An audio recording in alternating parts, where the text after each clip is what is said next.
Hey, Pastor Josh here. We're reading Leviticus chapter 17, verses 1 through 16, and we're not supposed to have any other gods.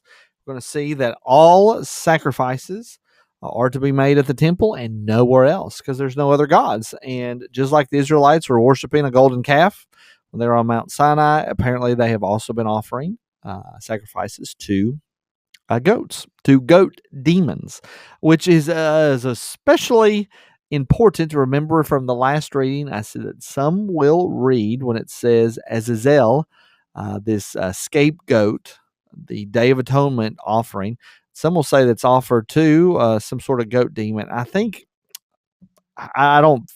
Yeah, especially with the prohibition against it here, doesn't seem like that is what it's talking about. But nonetheless, there is a connection here between the two chapters saying no offerings to goat demons, guys, to some other god. No, there's only one God, and all the sacrifices need to be offered to Yahweh.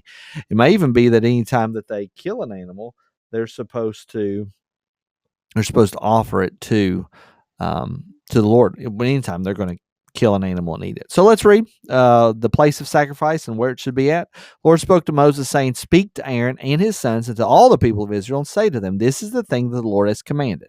If any one of the house of Israel kills an ox or lamb or a goat in the camp, or kills it outside the camp, and does not bring it to the entrance of the tent of meeting to offer it as a gift to the Lord in front of the tabernacle of the Lord, blood guilt shall be imputed to that man." You're not supposed to kill them outside the camp. You're supposed to bring it to the Lord to offer. Some are even saying that anytime they're going to eat of it, they're not going to need to bring it to the altar. It was going to be a fellowship offering.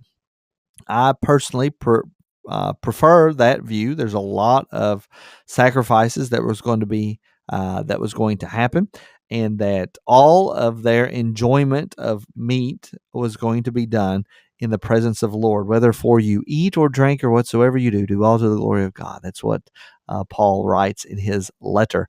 And so the Israelites were to bring everything to the Lord, or they just weren't supposed to sacrifice, or they weren't just supposed to kill an animal and leave it out there, or sacrificial animals. He has shed blood, and that man shall be cut off from among his people if he killed it outside.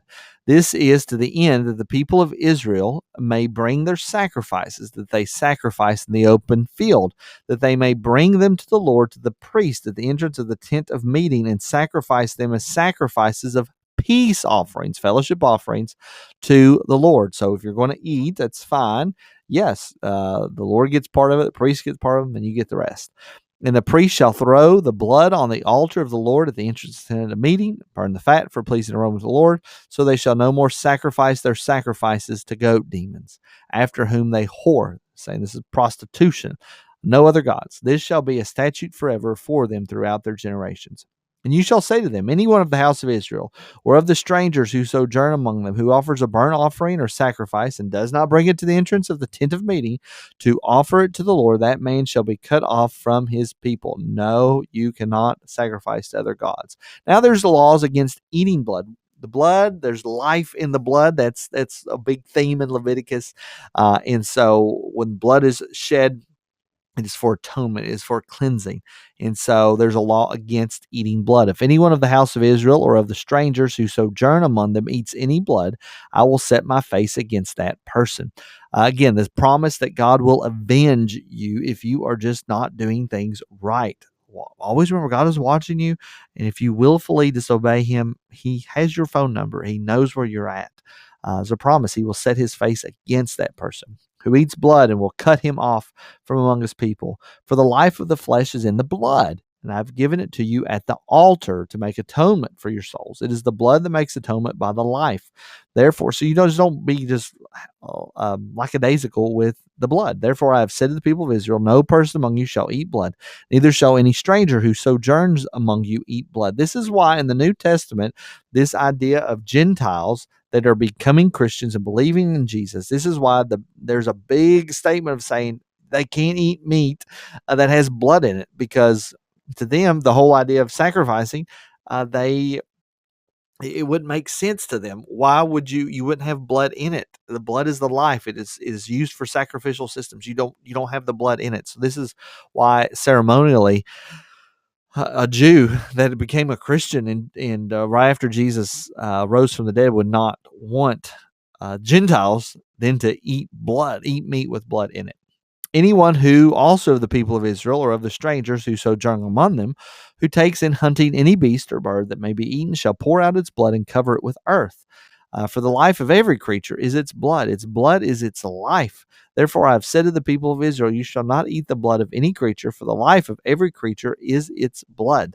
Whoever eats it shall be cut off. And every person who eats what dies of itself or what is torn by beasts, whether he's native or sojourner, shall wash his clothes and bathe themselves in water and be unclean until evening. Then he shall be clean. One of those situations where you go from unclean to clean because you're eating something that was tore or something that just died of disease.